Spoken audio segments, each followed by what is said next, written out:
देखेंगे आज हिंदी व्याकरण। देखते हैं क्या है।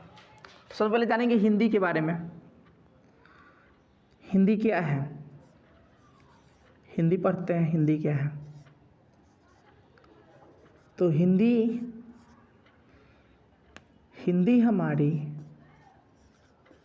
हिंदी हमारी राजभाषा है। राजभाषा है। हिंदी हमारी क्या है? राजभाषा है।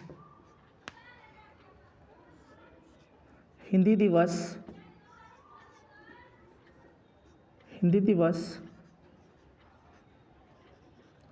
14 सितंबर को मनाया जाता है। 14 सितंबर को मनाया जाता है।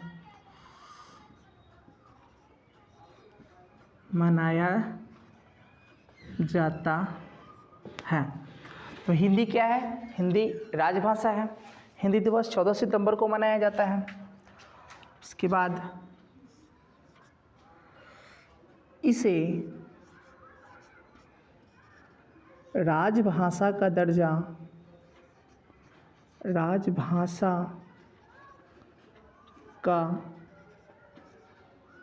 दर्जा इसे राजभाषा का दर्जा 14 सितंबर 1949 को प्राप्त हुआ।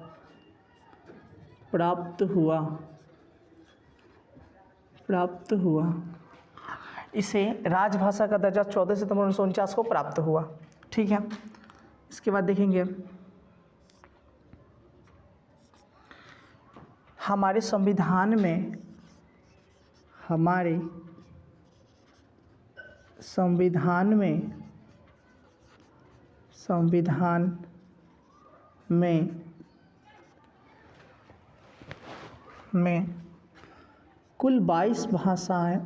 कुल 22 भाषाओं का वर्णन है।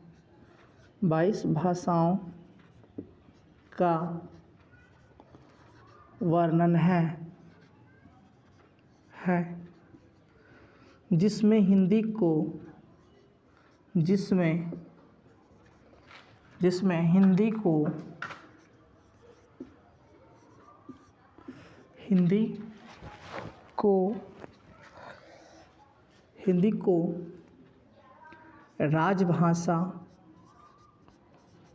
राजभाषा का दर्जा मिला है।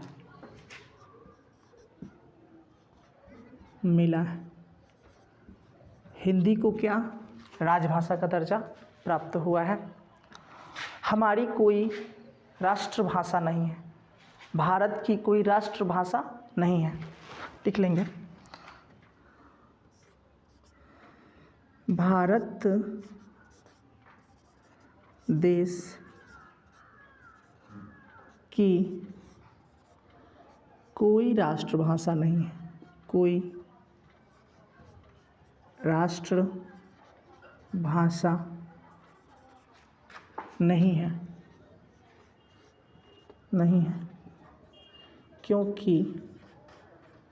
क्योंकि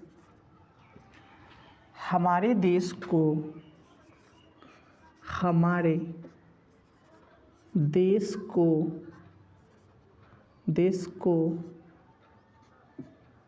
भारत को ऐसे लिखो।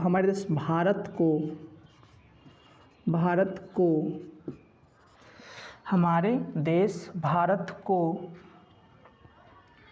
संविधान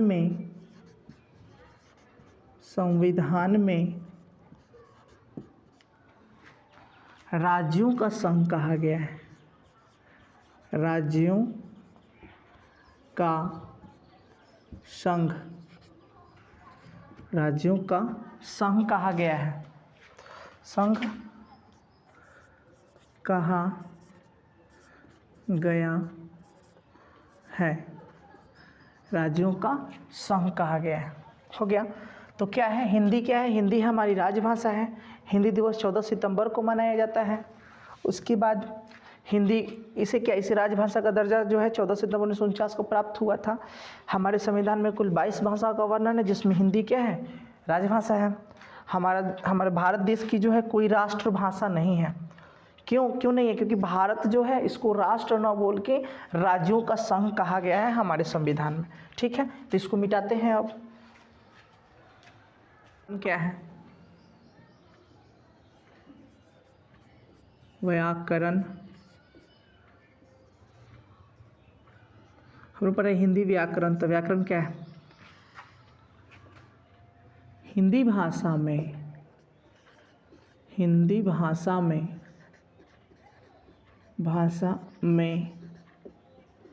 शुद्ध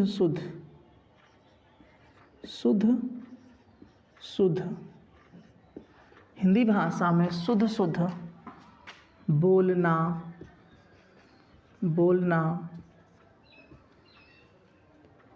पढ़ना, लिखना, बोलना, पढ़ना, लिखना एवं समझना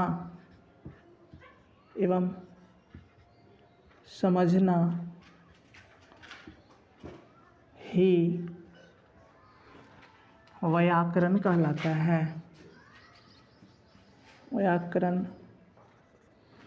कहलाता है।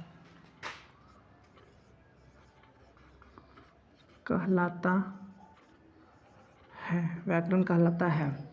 तो हो गया हिंदी भाषा में शुद्ध बोलना, लिखना, पढ़ना एवं समझना व्याकरण कहलाता है। व्याकरण के जनक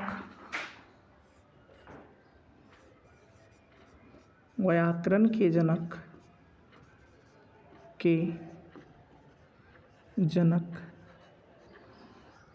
के जनक कौन है? तो पाणिनि को कहा जाता है, जो संस्कृत के भी जनक है, पाणिनि को कहा जाता है। ठीक है, और हिंदी के जनक किसे कहा जाता है? तो हिंदी के जनक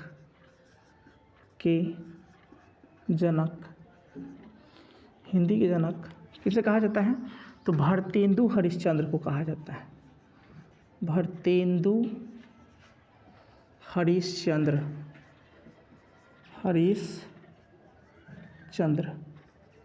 तो हिंदी के जनक कौन होगा? भारतेंदु हरिश्चंद्र। हिंदी व्याकरण के जनक कौन होगा? पाणिनि होगा। आगे देखेंगे। अब इसके बाद सबसे पहला क्या आएगा हम लोग का? भाषा। भाषा क्या है? भाषा, तो भाषा किसे कहते हैं? तो जब अपने मन की बातों को या विचारों को जिस माध्यम से प्रकट करते हैं, उस माध्यम को ही क्या कहते हैं हम लोग? भाषा कहते हैं। तो यानी बातों या विचारों का आदान प्रदान करने का माध्यम ही भाषा कहलाता है। तो देखेंगे क्या हो जाएगा। अपने भावों या विचारों को आदान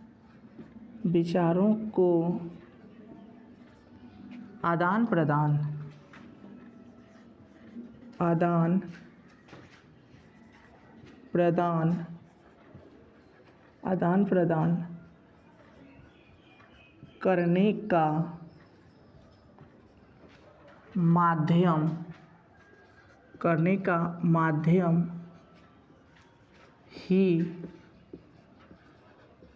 भाषा कहलाता है। भाषा कहलाता है। क्या हो जाएगा? अपने भावों या विचारों को आदान प्रदान करने का माध्यम ही भाषा कहलाता है। इसके बाद है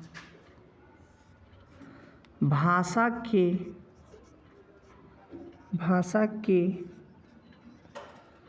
3 रूप हैं।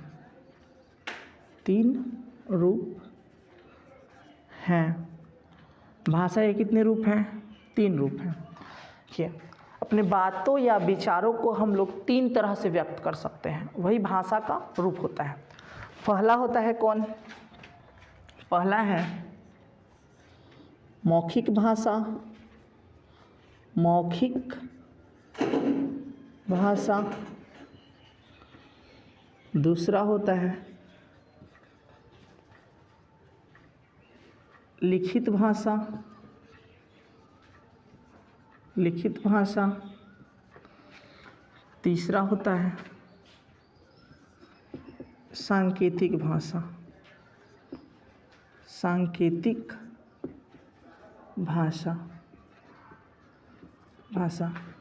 मगर ऐसे बोला जाए ना तो सबसे पहली जो भाषा है वो है सांकेतिक भाषा, उसके बाद है मौखिक भाषा और सबसे अंत में है लिखित भाषा।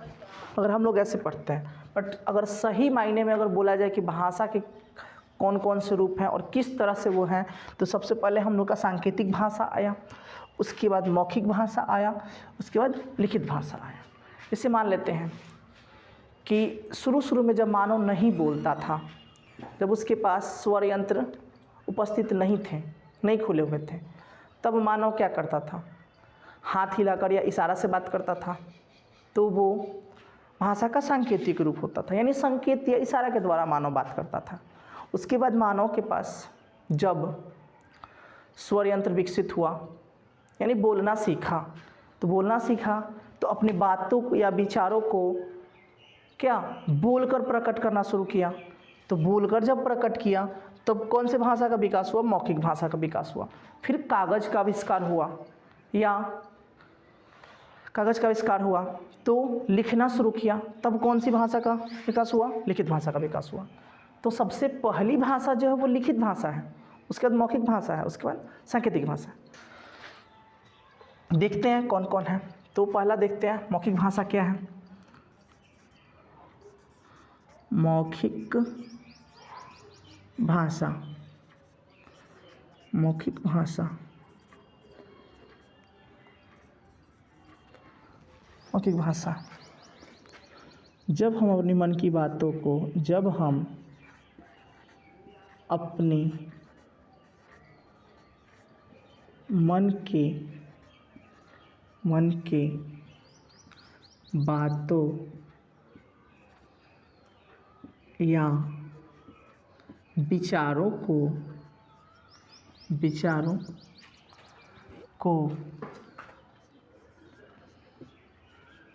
जब हम अपने मन की बातों या विचारों को किसी दूसरे के सामने, किसी दूसरे के सामने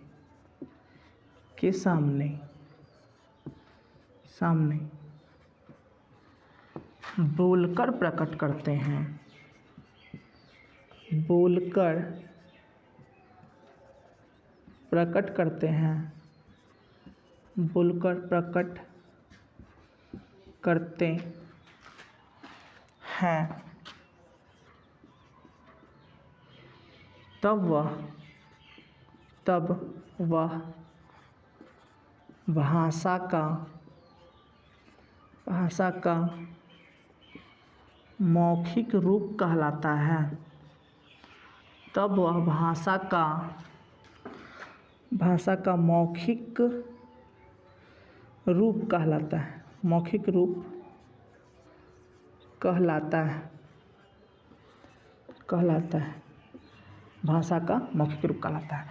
मतलब क्या? जब हम अपने मन की बातों को या विचारों को किसी दूसरे के सामने बोलकर प्रकट करते हैं, तब यह भाषा का कौन सा रूप हो जाएगा? मौखिक रूप हो जाएगा। जैसे में देखेंगे, जैसे में क्या हो जाएगा? जैसे में भाषण देना, भाषण देना हो जाएगा, हो गया।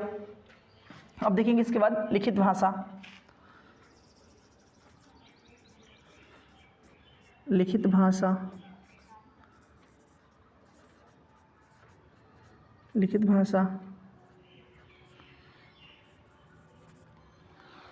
जब हम अपने मन की बातों या विचारों को, जब हम अपने मन के बातों या जब अपने मन की बातों या विचारों को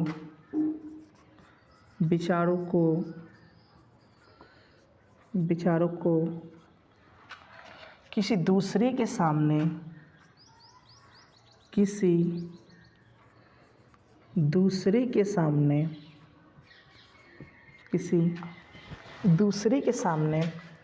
लिखकर प्रकट करते हैं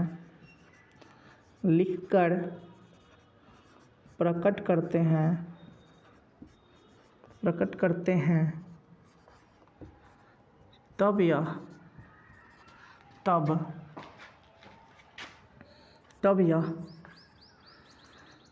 भाषा का लिखित रूप कहलाता है। तब यह भाषा का लिखित रूप कहलाता है। क्या हो जाएगा कि जब हम अपने मन की बातों या विचारों को किसी दूसरे के सामने लिखकर प्रकट करते हैं तब यह भाषा का लिखित रूप कहलाता है। तो भाषा क्या होती है? बातों या विचारों का आदान प्रदान करने का माध्यम हो जाएगा भाषा को कितने तरह से व्यक्त कर सकते हैं आप, माध्यम है उसका। तो मौखिक भाषा, लिखित भाषा, सांकेतिक भाषा। मौखिक भाषा क्या है? जब हम अपने मन की बातों या विचारों को किसी दूसरे के सामने बोलकर प्रकट करते हैं तब वह भाषा का मौखिक रूप कहलाता है। जैसे भाषण देना हो जाएगा। जब हम अपने मन की बातों या विचारों को किसी दूसरे के सामने लिखकर प्रकट करते हैं तब यह भाषा का लिखित रूप कहलाता है। जैसे में क्या हो जाएगा? जैसे में पत्र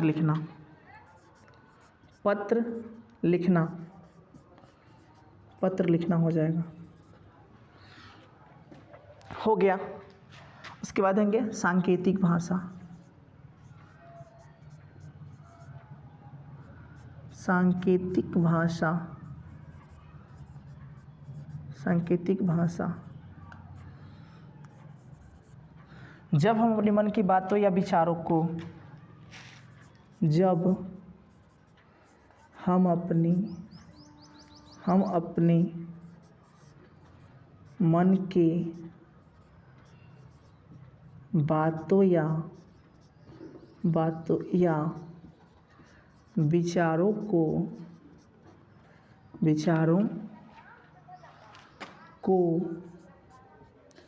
जब हम अपने मन की बातों या विचारों को संकेत या इशारा के द्वारा संकेत या इशारा के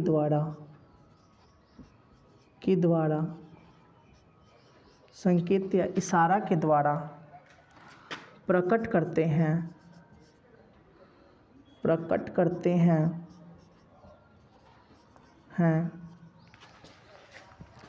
तब यह भाषा का सांकेतिक रूप कहलाता है। तब यह भाषा का सांकेतिक रूप कहलाता है। हो गया। जब अपने मन की बातों या विचारों को संकेत या इशारा के द्वारा प्रकट करते हैं तब यह भाषा का सांकेतिक रूप कहलाता है। तो ये हम लोग को तीनों बुझा गया, भाषा का सांकेतिक रूप कहलाता है। जैसे में देखेंगे, जैसे में क्या हो जाएगा? जैसे ट्रैफिक सिग्नल